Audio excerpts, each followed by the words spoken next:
I never thought I'd be sitting here telling this story. The kind of story that makes people whisper behind their hands at PTA meetings. The kind that makes you question everything you thought you knew about your life. My name is Nadia Patel, and 6 months ago, I discovered that my husband had fathered his best friend's children. It started on what should have been an ordinary Tuesday. I was sorting through old photo albums for my daughter Layla's 18th birthday slideshow. My husband Amir has always been close with his college friend Marcus. They were inseparable. Fishing trips, fantasy football, the works.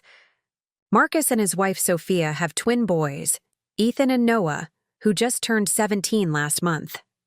In every childhood photo, they were there alongside our Layla, building sand castles, blowing out birthday candles, graduating elementary school. I was scanning pictures when I found an envelope tucked into the back of our wedding album. Medical documents, fertility clinic paperwork from 15 years ago. At first, I thought it was from when we had briefly struggled to conceive Layla. But the name at the top wasn't mine. It was Sophia's. And there, listed as the sperm donor, was my husband's name. Before we jump back in, tell us where you're tuning in from. And if this story touches you, make sure you're subscribed, because tomorrow, I've saved something extra special for you. My hands trembled so badly I dropped the papers. The room spun around me as pieces clicked into place. The twins had Amir's eyes, his dimples when they smiled. How had I never seen it before? I sat there for hours, staring at those documents, comparing photos of the boys to pictures of Amir at their age. It was undeniable. When Amir came home that night, I was still sitting there, surrounded by family photos and that damning paperwork. He saw my face and knew. The color drained from his. Not denial, not confusion, just the quiet resignation of a secret finally exposed. It was a gift, he whispered, sinking into the chair across from me. Marcus couldn't have children. His infertility was destroying their marriage. I listened in stunned silence as my husband explained how he'd agreed to be an anonymous donor. Marcus and Sophia had been desperate after multiple failed fertility treatments. They'd asked Amir if he would help them. He said yes, never telling me, his wife of 3 years at the time. They weren't supposed to know it was me, Amir continued, his voice breaking. But there were complications with the procedure. Marcus found out. And they decided to keep this from me for 17 years? My voice didn't sound like my own. While our families vacationed together? While those boys called you Uncle Amir? We thought it was better this way. The boys don't know. Nobody knows except Marcus, Sophia, and me. I couldn't process it. The depth of the deception. Years of holiday dinners, backyard barbecues, family vacations, all built around this enormous lie. I felt like I was drowning in betrayal. Get out, I told him. I need space to think. He didn't argue, just packed a bag and went to a hotel. I spent that night cycling through rage, hurt, and confusion. How could he make such a life-altering decision without me? Did I even know the man I'd been married to for 20 years? The next morning, I called in sick to work and drove to Marcus and Sophia's house. I needed to hear their side. Sophia answered the door, took one look at my face, and knew why I was there. "We should have told you," she said, tears already flowing, as she led me inside. I wanted to, so many times. Their living room was covered with family photos, many including us. The boys were at school, and Marcus was at work. It was just us two women, facing the secret that had silently lived between our families for nearly 2 decades. "He saved our marriage," Sophia whispered. "You have no idea how close we were to falling apart. After the 3rd miscarriage, Marcus couldn't even look at me." I wanted to stay angry, but sitting across from her, seeing her pain, I felt my rage begin to fracture, not diminish, but complicate. "Did you ever think about how this would affect me? About what it would do to our friendship to keep this secret?" My voice shook. Every day, she admitted. But then the boys were born, and everything became so much more complicated. The longer we waited, the harder it became to tell the truth. We talked for hours. About betrayal, about loyalty, about the impossible choices people make when desperate. By the time I left, I wasn't any less hurt, but I understood better. This wasn't just about Amir's betrayal of me. It was about 4 adults making decisions that would ripple through 2 families for generations. I let Amir come home that weekend. We started counseling. Slowly, painfully, we began rebuilding trust. I thought the hardest part was behind us. Then came the moment that turned our fragile recovery upside down. It was a month later at our annual summer barbecue. The twins and Layla had grown up like cousins. They'd always been close, especially Layla and Noah. But something had shifted. I noticed it first when Noah offered to help Layla carry drinks out to the patio. Their hands brushed, and there was a moment, a look between them, that made my stomach drop. "Mom, can Noah drive me to the movies Friday?" Layla asked later. That evening, a slight blush coloring her cheeks. "There's this new horror film we both want to see." Across the yard, I caught Amir's eye. The panic in his expression mirrored what I felt. Our daughter was developing feelings for a boy who was, biologically, her half-brother, and neither of them had any idea. Preparing and narrating this story took us a lot of time, so if you are enjoying it, subscribe to our channel. It means a lot to us. Now back to the story. That night after everyone left, Amir and I had the most difficult conversation of our marriage. "We have to tell them," I insisted. "All of them, before this goes any further." "It will destroy everything," Amir argued. "The boys don't know I'm their biological father. Imagine what this will do to them, to their relationship with Marcus." "And what about Layla and Noah? You saw them today. They're attracted to each other, Amir. They're half-siblings." The horror of our situation settled around us like a shroud. No matter what we did, people we loved would be hurt. Keep the secret, and we risked Layla and Noah developing a relationship that could never be. Tell the truth, and we'd shatter 2 families' foundations. Amir called Marcus that night, asked him and Sophia to come over immediately without the kids. When they arrived, the tension was thick enough to choke on. "We have to tell them," I said the moment they walked in. "Noah and Layla. There's something happening between them." Sophia's hand flew to her mouth. Marcus sank onto our couch, head in his hands. "The boys think I'm their father," Marcus whispered. "I've raised them. I am their father." "And biologically, they're Layla's half-brothers," I countered. "Would you rather they find out now, from us, or years from now through some DNA test or medical emergency?" The 4 of us argued well into the night, about rights and wrongs, about timing, about consequences. By morning, we had a fragile plan. We would tell our children the truth, together, as 2 families bound by an uncomfortable reality. We decided to do it that weekend at our cabin by the lake. Neutral ground with no escape routes. A place where we could contain the initial fallout and begin the healing process. I spent the days leading up to it in a state of constant anxiety. How do you prepare to tell your only child that the boys she's grown up with, one of whom she's developing feelings for, are actually her half-brothers? That the adults she's trusted her entire life have been living a collective lie? Friday came too quickly. We drove to the cabin in suffocating silence. Layla, sensing the tension, barely spoke.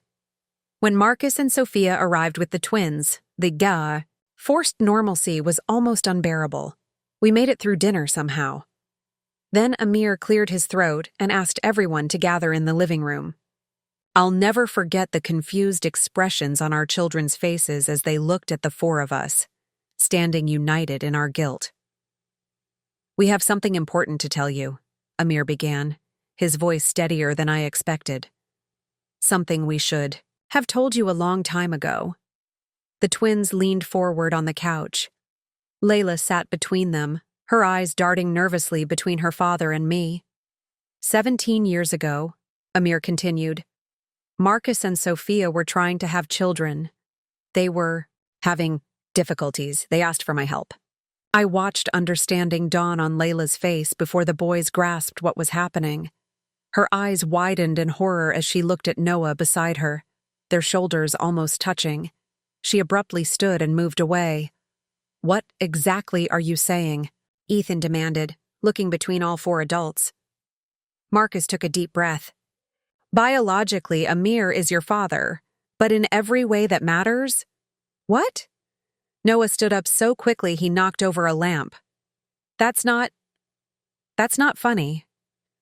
"We're not joking," Sophia said softly, tears streaming down her face. "We wanted you so badly. We couldn't have children on our own." "So my whole life has been a lie?" Ethan's voice cracked. "Does anyone else know? Do our friends know? Our girlfriends?" "No one knows," Marcus assured him. "Just the four of us. And now you. And now you." "And why are you telling us now?" Noah demanded. His eyes fixed on Layla, who had backed herself against the far wall, arms wrapped around herself. Oh God. The realization of what had been developing between them hit Noah like a physical blow. He stumbled backward, looking sick. "I need some air," Layla whispered, bolting for the door. I tried to follow, but Amir caught my arm. "Give her space," he murmured. "This is a lot to process." The twins were firing questions at Marcus and Sophia. Accusations. Devastation. 17 years of identity suddenly in question.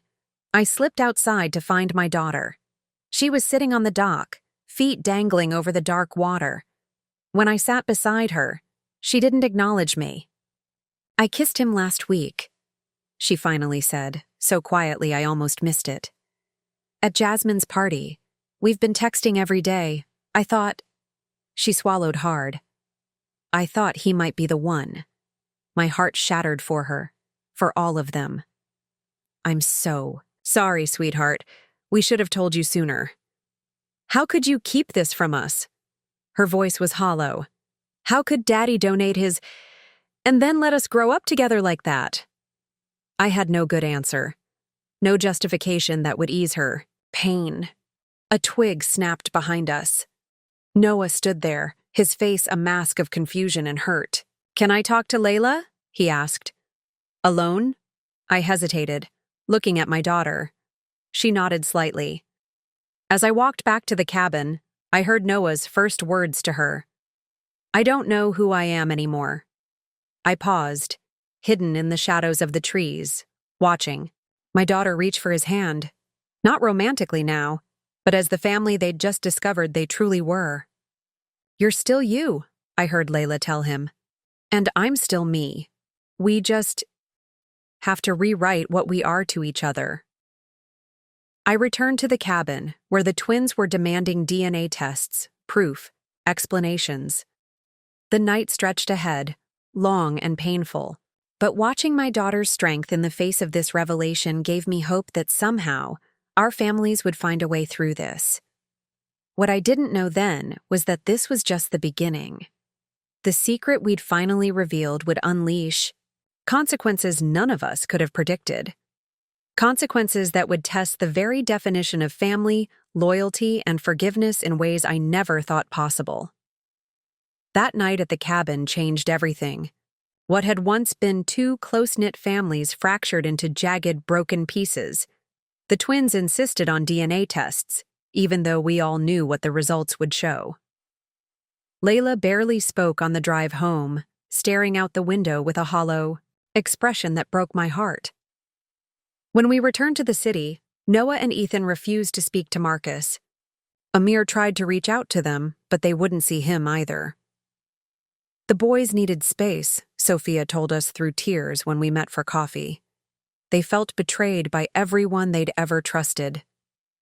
"They're staying with my sister," she confessed. Dark circles under her eyes. Marcus is devastated. He keeps saying he's lost his sons. We did what we had to do, I reminded her, though the words felt hollow. They needed to know the truth. Did they, though? Sophia asked bitterly. They were happy before. We all were. I couldn't argue with her. In trying to prevent one potential tragedy, we'd caused another. Our children were suffering, and there was no guidebook for how to help them through this. The DNA results came back 2 weeks later, confirming what we already knew. Amir was indeed the biological father of the twins. That night, Ethan showed up at our door, face streaked with tears, clutching the paperwork. I want to know everything, he demanded, pushing past me into the living room. Medical history, genetic, conditions, everything. Amir sat with him for hours, answering every question patiently. I made them tea, hovering at the edges of their conversation, witnessing my husband become a father to a son who had never been his. Does Noah know you're here? I asked Ethan as he was leaving. No, he admitted. He's handling this differently. He's angry. Really angry. 2 days later, Noah appeared on our doorstep as well.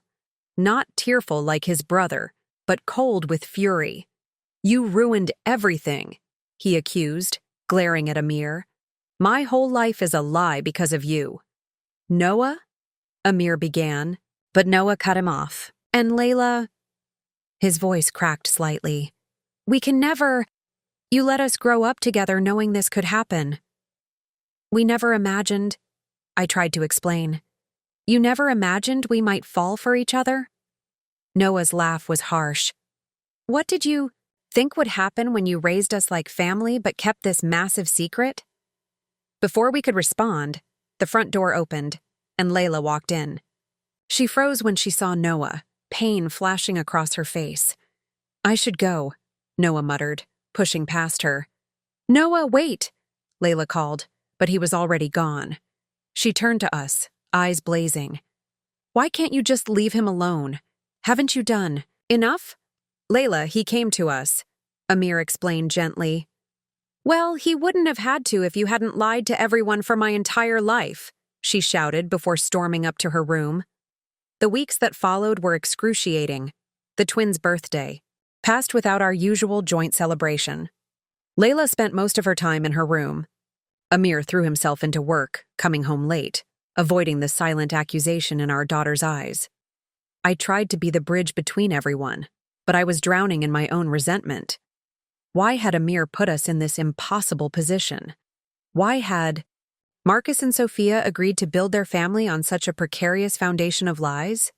Then, one evening in October, the doorbell rang. Sophia stood on our porch, looking nervous. The boys want to talk, she said, all of us together. That Saturday, we gathered at a neutral location, a private room at a local restaurant. The twins arrived first, sitting stiffly at the table. Marcus and Sophia came next, then us. Layla was the last to arrive, hesitating at the door before taking the empty seat beside Ethan. Thanks for coming, Ethan began formally. Noah and I have been doing a lot of thinking, a lot of talking. We've made some decisions. We want to know Amir, Noah said bluntly. Not as Uncle Amir, but as whatever he is to us now. Marcus flinched, visibly, his hands clenching on the table. Dad? Ethan quickly added, looking at Marcus. You're our father. That's never going to change. But biologically, Amir is our father too. We need to figure out what that means. Before we jump back in, tell us where you're tuning in from, and if this story touches you, make sure you're subscribed, because tomorrow, I've saved something extra special for you. And what about me? Layla asked quietly. Where do I fit? In all this? You're our sister, Noah said, meeting her eyes for the first time since the revelation. That's weird and hard, but it's the truth. I watched my daughter's face carefully. She'd been so hurt, so angry. But now I saw something shift in her expression, a fragile acceptance beginning to form. Maybe we could start with dinner sometimes, Amir suggested tentatively. Just the four of us. You boys, Layla, and me. And maybe therapy, Ethan added pragmatically. Lots of therapy. There was soft laughter around the table, the first genuine moment of connection we'd had in months. We left that meeting with a tentative plan. The boys would spend time with Amir, getting to know him in this new context. Layla would join when she felt comfortable. Marcus and Sophia would be included in family events as they always had been. It wasn't perfect. Marcus was still struggling with what felt like the loss of his paternal identity. Sophia and I were cautiously rebuilding our friendship, but it was a start. Then, 3 weeks later, life threw us another curveball. Layla came home from school, pale and distracted. She picked at her dinner before finally looking up at Amir and me. There's a rumor going around school, she said quietly. About us. About Noah and Ethan. My stomach dropped. What kind of rumor? Someone found out that Dad is their biological father. People are talking. Amir set down his fork. How could anyone know that? Layla shrugged miserably. I don't know, but Noah's girlfriend broke up with him because of it, and some kids are saying really awful things. I immediately called Sophia. She was already aware. The boys had come home upset that day, too. Ethan thinks it might have been his ex-girlfriend, Sophia explained. They broke up recently, and she was at the house when he was talking to Noah about the DNA results. News travels fast in high school. By the end of the week, what had been a private family matter became public knowledge. The whispers followed our children through the hallways, the stares at school events, the invasive questions from people who had no right to ask. Preparing and narrating this story took us a lot of time, so if you are enjoying it, subscribe to our channel. It means a lot to us. Now back to the story. The night after the school's winter dance, I found Layla crying in her room. Everyone was talking about it, she sobbed. Someone actually asked if Noah and I had kissed before we found out we were related, like it's some kind of sick joke. I held her while she cried, fury building inside me. Our children were paying the price for decisions we adults had made long before they were born. The next morning, I did something I'd never done before. I called an emergency meeting with the school principal, the school counselor, and the parents of the students who had been the most vicious with their gossip. This stops now, I said firmly, standing in the principal's office. These are children dealing with a complex family situation that is frankly none of anyone else's business. Business. To my surprise, Marcus spoke up next. My sons, because they are my sons regardless of biology, deserve better than to be the subject of your children's entertainment. This isn't a Netflix drama.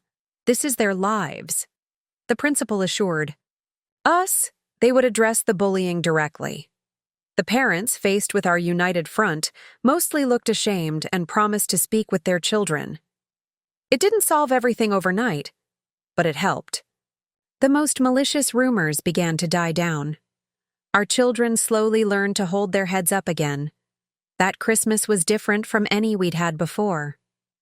Instead of our usual joint celebration, we had separate, smaller gatherings. But on New Year's Eve, Sophia called with an unexpected invitation. The boys want everyone together, she said, if you're willing. We arrived at their house that evening with cautious hope. The twins greeted us at the door, not with the easy affection of years past, but with genuine smiles that reached their eyes. Inside, I was struck by a subtle change. On the mantel, where family photos had always stood, there was a new arrangement. Photos of the twins with Marcus and Sophia still dominated, but now there was a new picture, one of Amir with Noah and Ethan, taken during one of their recent dinners together. We're figuring it out, Ethan explained, following my gaze. It's not easy, but we're figuring it out. As midnight approached, I found myself standing on the back deck with Layla and Noah.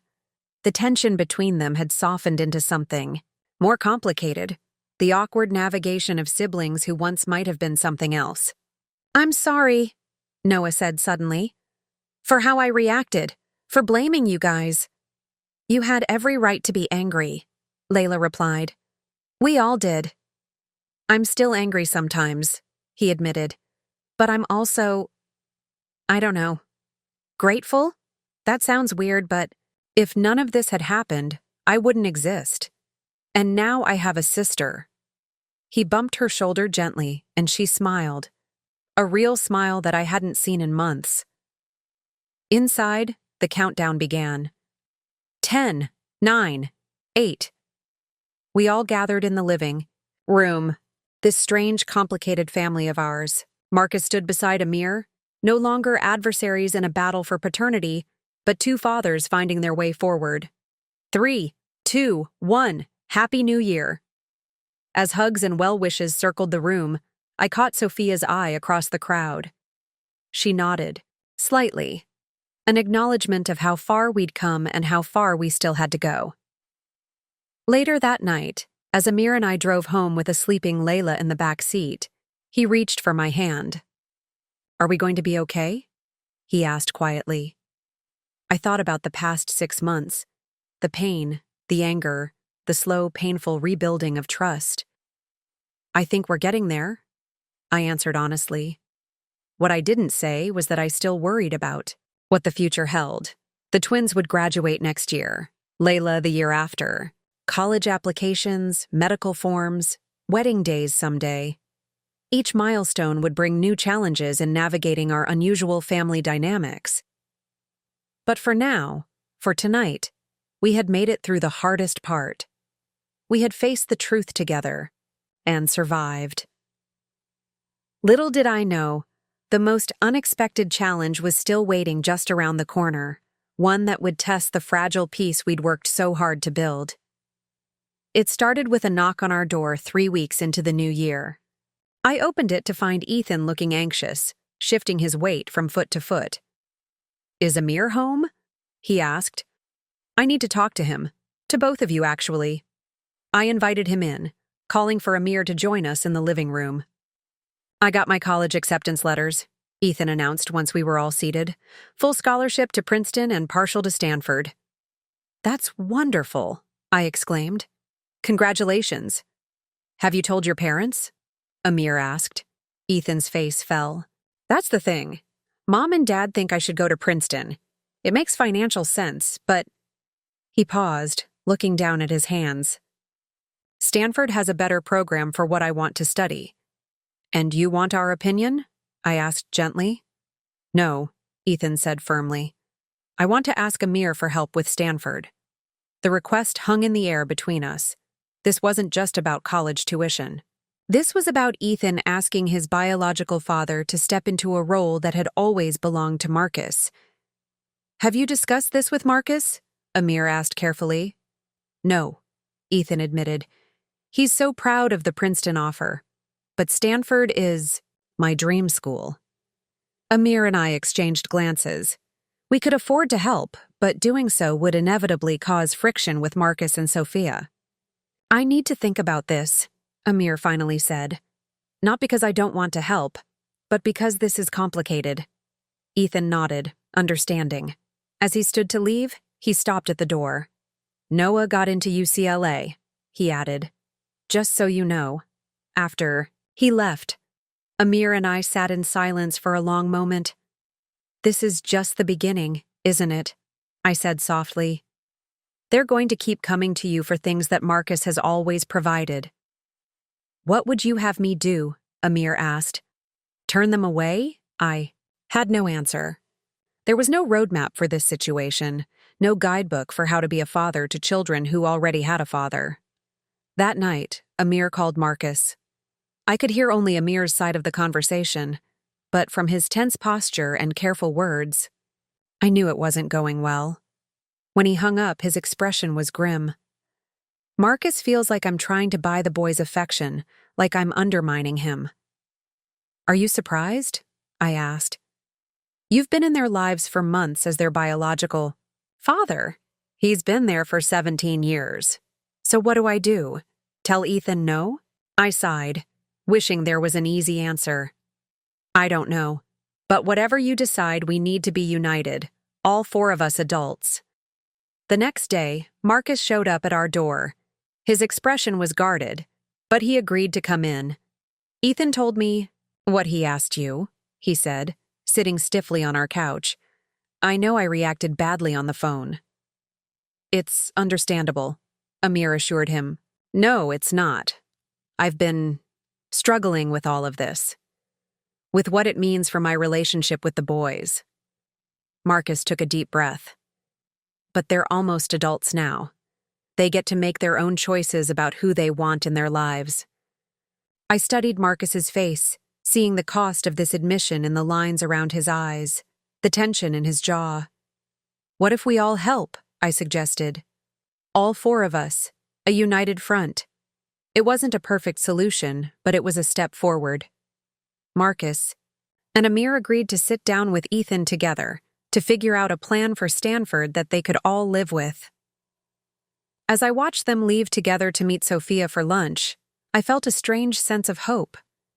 Perhaps this was what our new normal looked like, messy and complicated, but fundamentally rooted in love for our children.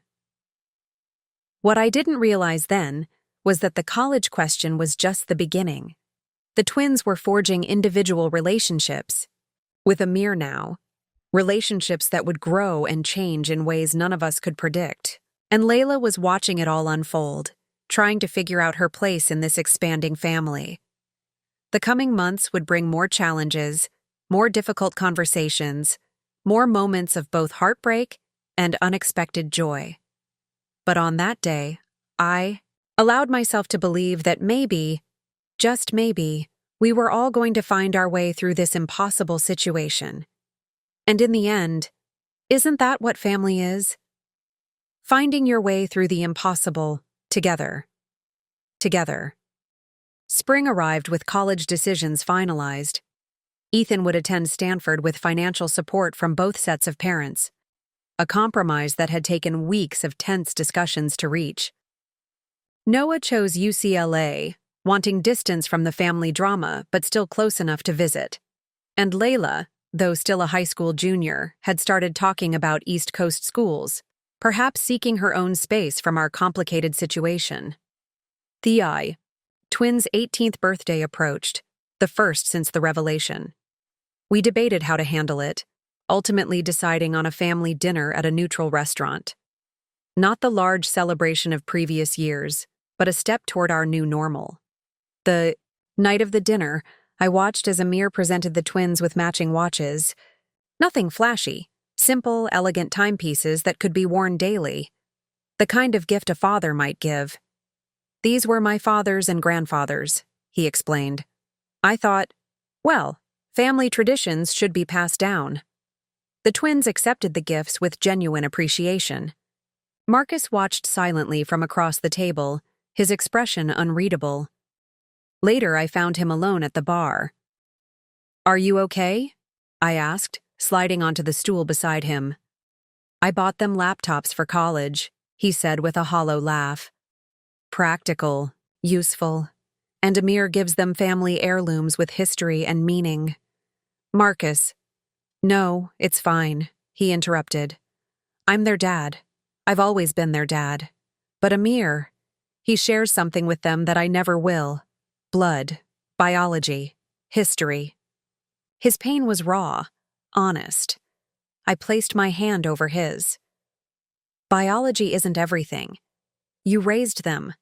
You shaped who they are. Did I? He asked quietly. Or were they always meant to be like him? I look at them now, seeing all the ways they're similar to Amir, and I wonder how I missed it all these years. I had no answer for him. The nature versus nurture question hung between us, unanswerable and yet impossible to ignore. That night marked a subtle shift. The twins began spending more time with Amir, fishing trips, weekend lunches, conversations about their future. Not replacing Marcus, but adding Amir to their lives in a meaningful way. Sophia and I gradually rebuilt our friendship over coffee dates and long walks. There were still moments of tension, of unspoken resentment, but the foundation of 2 decades of friendship proved stronger than I'd expected. "I never thought we'd get past this," she admitted one afternoon as we walked through the park. "There were days I hated you for pushing us to tell the truth." "I know," I acknowledged. "There were days I hated myself for it too." She stopped, turning to face me. "But you were right. The boys deserve to know. And maybe it was time for all of us to stop living with secrets." As graduation approached, the college conversation shifted to logistics: dorm supplies, move-in dates, roommate assignments, normal parental concerns that felt like precious gifts after months of crisis. Then, one evening in late April, Noah showed up at our door, alone and unannounced. "Is Layla home?" he asked.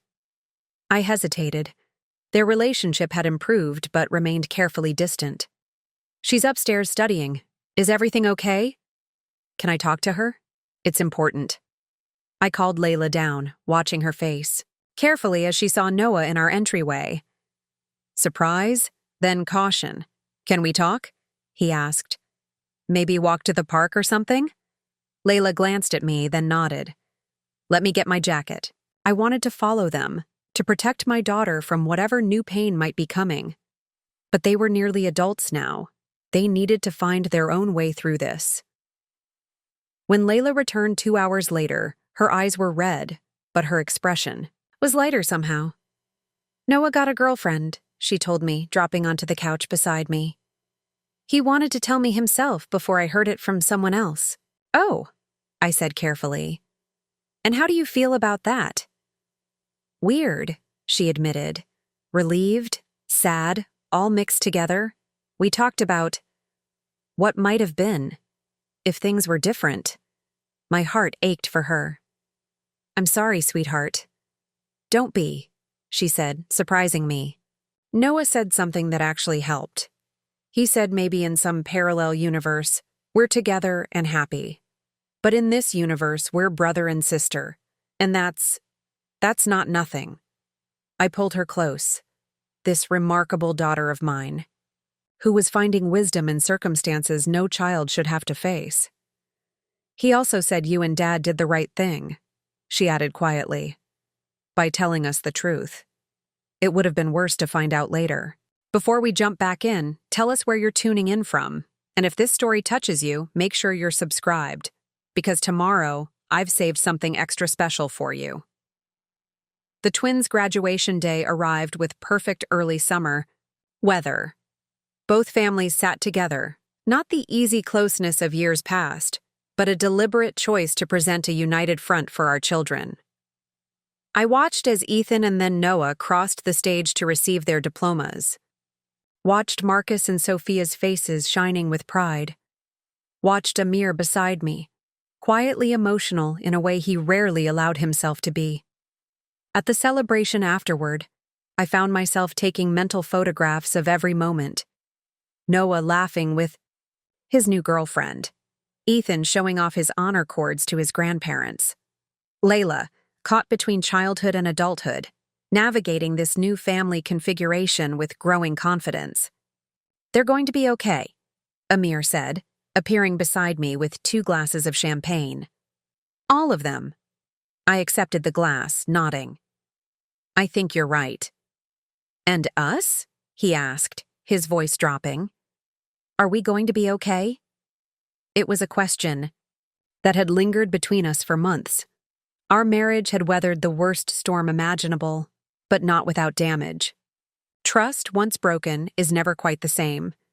"We're getting there," I told him honestly. "One day at a time." Summer brought the inevitable preparations for college.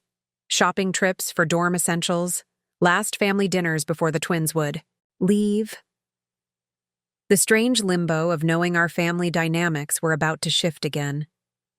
2 weeks before move-in day, Sophia called and invited us all to dinner at their house. "One last time, all together," she said. "The boys want it." I was touched by the gesture, but anxious too. Despite our progress, there was still an undercurrent of tension whenever all 6 of us were together. The evening started awkwardly.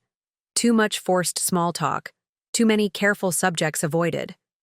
But as dinner progressed, the twins began sharing stories from their childhood. Camping trips gone wrong, school plays with forgotten lines, family vacations with ridiculous mishaps. "Remember when Dad tried to teach us to fish?" Noah laughed, looking at Marcus. "And he got the hook caught in his own ear?" "The emergency room nurse couldn't stop laughing," Ethan added, "and Mom nearly fainted at the sight of blood." The stories flowed easily, most featuring Marcus and Sophia as the central parental figures. I watched Amir beside me, wondering if he felt excluded from these memories. But when I glanced at him, I was surprised to see him smiling, genuinely happy to hear about the life his biological sons had lived without him. Later, as we helped clear the table, I found myself alone in the kitchen with Marcus. "Thank you," he said quietly, surprising me. "For what?" "For not trying to take my place." He kept his eyes on the dishes he was rinsing. This could have gone very differently. Amir could have tried to claim them somehow. "They're your sons," I said simply. "They always will be." "And his," Marcus acknowledged. "I'm learning to be okay with that." When the twins left for college the following week, both families gathered for the airport goodbye. Hugs all around, some still awkward, others growing more natural. Promises to call, to text, to visit soon. As we watched them disappear through security, Sophia squeezed my hand. "We did it," she whispered. "We got them to adulthood." "Mostly intact," I agreed with a small laugh, preparing and narrating this. Story took us a lot of time, so if you are enjoying it, subscribe to our channel. It means a lot to us. Now back to the story. Life settled into a new rhythm. Weekly video calls with the twins, now featuring both households sometimes. Layla's senior year beginning with college applications and all the normal teenage drama. The constant adjustments of our new family configuration. Thanksgiving approached. The first holiday with the twins away at college. Who would they spend it with? The question loomed large, but remained unasked by any of us. Then, in early November, I received an unexpected call from Ethan. "I have a favor to ask," he said, sounding nervous. "Noah and I have been talking, and we want to host Thanksgiving at Stanford for everyone." "Everyone?" I repeated. "Yeah, Noah's flying up from LA. We want both our families there, all of you." The logistics were complex: flights, hotel rooms, coordination between households. But somehow, we made it work. Ethan had secured the use of his residence advisor's apartment for the meal. When we arrived, I was touched to see he'd set the table with photos from both families. Old holidays, birthdays, everyday moments that captured our intertwined histories. "Noah helped me collect these," he explained, showing us a particularly sweet image of the twins as toddlers with Marcus. "We wanted everyone to remember that no matter how complicated things got, we've always been family." The meal itself was chaotic and imperfect: undercooked turkey, lumpy gravy, burnt rolls. But as I looked around the table at these people, who had been forced to redefine what family meant, I felt a profound sense of gratitude. Marcus was deep in conversation with Noah about a UCLA engineering project. Sophia and Layla were laughing over college application essay disasters. Amir and Ethan were debating some political issue, their similar mannerisms more apparent than ever. After dinner, as we all helped clean up in the tiny kitchen, Noah cleared his throat. We have something to say," he announced, moving to stand beside Ethan. "First, thanks for coming. We know it wasn't easy for any of you." "But we wanted everyone here," Ethan continued, "because we've made a decision about our names." The room went silent. Marcus set down the plate he was drying, his knuckles white. "We want to change our middle names," Noah explained. "Not our last names. We're still Fosters. Always will be. But we'd like to add Patel as our middle names," Ethan finished. to acknowledge both sides of who we are. I watched Marcus's face as he processed this request. The pain, the understanding, the slow acceptance. Sophia moved to stand beside him, her hand finding his. "If that's what you want," Marcus finally said, his voice rough with emotion. "We support you." Amir remained silent, his eyes suspiciously bright. This wasn't a moment for him to speak. This was between the boys and the parents who raised them. That night, back at the hotel, I found Layla sitting on the balcony, staring at the stars. "What are you thinking about?" I asked, joining her. "How weird life is," she replied with a small smile. "A year ago, I thought I knew exactly who my family was. Now I have 2 brothers who are in college. Brothers I've known my whole life but never really knew were my brothers. Does it feel real yet?" I asked. She considered the question carefully. "Sometimes. When I see them with Dad now, I can't believe I never noticed the similarities before. But then, sometimes it still feels like a story that happened to someone else." I understood exactly what she meant. There were still moments when I woke up disoriented, wondering if the past year had been a complicated dream. "What about you and Noah?" I ventured carefully. "Are you okay with everything?" She was quiet for a long moment. "I think so. We text sometimes. Normal brother-sister stuff now. It's different, but not bad different." She paused. "He's bringing his girlfriend home for Christmas to meet everyone." Christmas. Another holiday to navigate, another opportunity for our redefined family to figure out the new boundaries. One step at a time, I reminded her, and myself. The twins returned home for winter break with the confidence of freshmen who had successfully navigated their first semester. Noah introduced his girlfriend, a sweet, artistic girl who somehow managed to handle our complicated family introductions with grace. Ethan brought stories of Stanford and new friends and professors who challenged him. On Christmas Eve, we gathered at our house, all of us together by the twins' request. The conversation flowed more easily now, the awkward pauses fewer and farther between. After dinner, the twins presented Marcus and Amir with identical gifts, framed photos of the 4 of them from a day trip they'd taken together during Thanksgiving. "Break. Just the guys," Ethan had explained. "We wanted you both to have this," Noah said simply, "because we're lucky enough to have 2 dads who care about us." I watched Marcus and Amir exchange a look, acknowledgement of the delicate balance. They were both working to maintain, co-parents of a sort, finding their way forward without a roadmap. Later that night, as our house finally quieted, I found Amir in our bedroom, looking at old family photos. "I never imagined it would turn out like this," he admitted. "When I donated, for Marcus and Sophia, I thought I was just helping friends. I never considered that they would become your sons too," I finished. "That I would want them to be," he corrected gently. "I've missed so much of their lives. But now you get to be part of their future," I said, sitting beside him. "It's not the same, but it's something." He nodded, putting the photos away. "And what about us, Nadia? After everything we've been through this year?" I took his hand, considering everything we'd weathered together.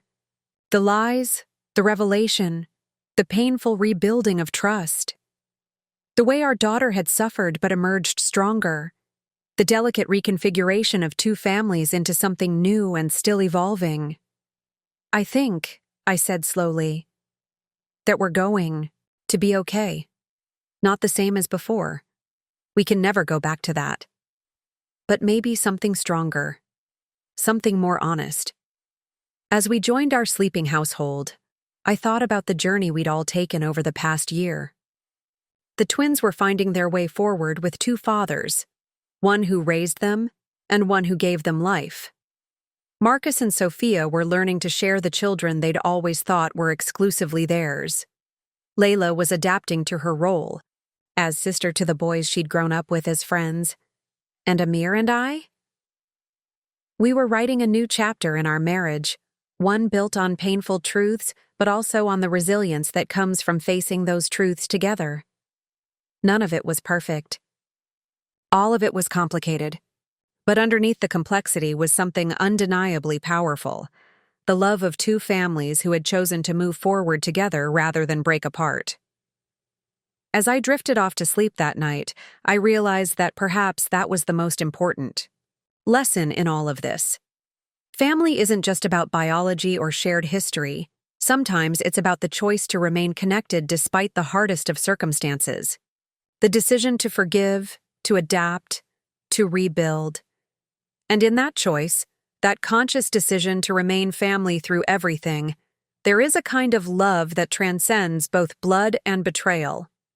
Up next, you've got two more standout stories right on your screen. If this one hit the mark, you won't want to pass these up. Just click and check them out.